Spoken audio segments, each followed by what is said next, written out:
Bonjour à tous, je vous fais une petite vidéo pour essayer de vous montrer ce qu'on peut faire lorsque vous êtes en cours à distance pour présenter des documents, échanger avec les étudiants et éventuellement utiliser un tableau pour écrire des choses qui n'étaient pas prévues dans vos slides. Alors vous ouvrez Teams, là j'ai déjà ouvert la réunion, hein, je peux le refaire avec vous. Quand vous êtes dans votre canal, vous cliquez sur la petite caméra. Attention, aujourd'hui j'ai vu plusieurs cours qui sont faits en parallèle avec les étudiants qui n'étaient pas dans les bonnes classes.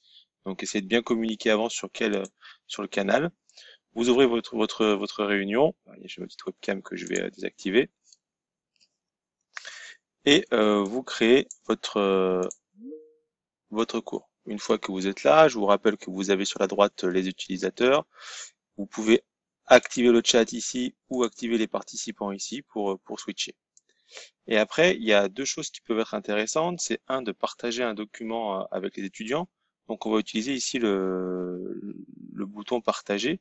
Quand vous cliquez sur le bouton partager, il vous propose plusieurs choses. Il vous propose soit de partager votre bureau, c'est-à-dire que les étudiants verront votre écran dans son intégralité, ou alors il vous propose de partager une fenêtre, c'est-à-dire de partager un, juste un programme qui est lancé sur votre ordinateur. Donc là, j'ai plusieurs choses qui sont lancées. Moi, j'ai Teams qui est lancé. J'ai un PowerPoint photo une photo qui est lancée. J'ai mes partages de fichiers et j'ai deux présentations PowerPoint qui sont lancées. Donc, je vais en choisir une. Et elle apparaît ici. Et du coup, j'ai en bas ma conversation qui s'est réduite pour laisser la place au PowerPoint. Et là, on peut faire défiler le PowerPoint soit slide par slide, soit en faisant comme d'habitude un diaporama. D'accord? Donc là, après, je vous laisse. Ça, c'est des outils que vous maîtrisez normalement déjà. Donc là, je reviens à mon partage ou à ma slide. Donc pour faire la bascule entre un et l'autre, hein, je vous rappelle aussi comment on fait. Donc j'ai mon truc qui est là. La conversation donc se réduit. Pour reprendre la main sur votre Teams habituel, vous cliquez ici sur le petit partage avec la petite croix, arrêter le partage. Voilà. Là, vous revenez sur le Teams normal et vous pouvez présenter n'importe quel type de fichier. L'autre chose qui peut être intéressante de faire, c'est ce qu'on appelle un tableau blanc. C'est-à-dire que là, vous allez pouvoir initialiser un tableau vierge sur lequel vous allez pouvoir écrire.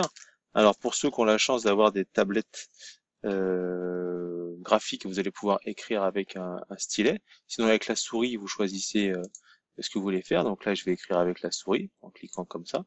Soit sinon, là, je prends mon stylet et je vais pouvoir écrire à la main ce que je veux, faire des schémas comme ça, ce que vous voulez faire.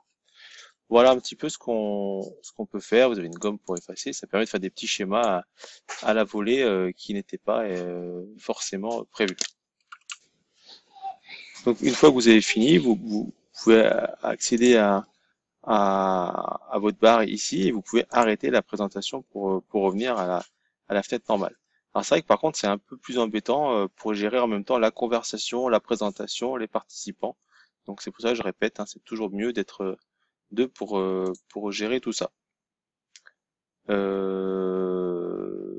Qu'est-ce que je peux vous dire d'autre? Tout le reste, j'ai vu que ce matin tout se passait plutôt bien. Vous pouvez passer en mode plein écran. Vous pouvez aussi démarrer votre vidéo pour ceux qui le veulent avec en floutant l'arrière-plan. C'est-à-dire qu'on verra pas ce qu'il y a derrière vous. Et puis c'est tout ce qu'on peut dire pour le moment. Allez, bah écoutez, si d'autres besoins se font sentir, n'hésitez pas à me demander, je vous ferai des petites vidéos. Bon courage!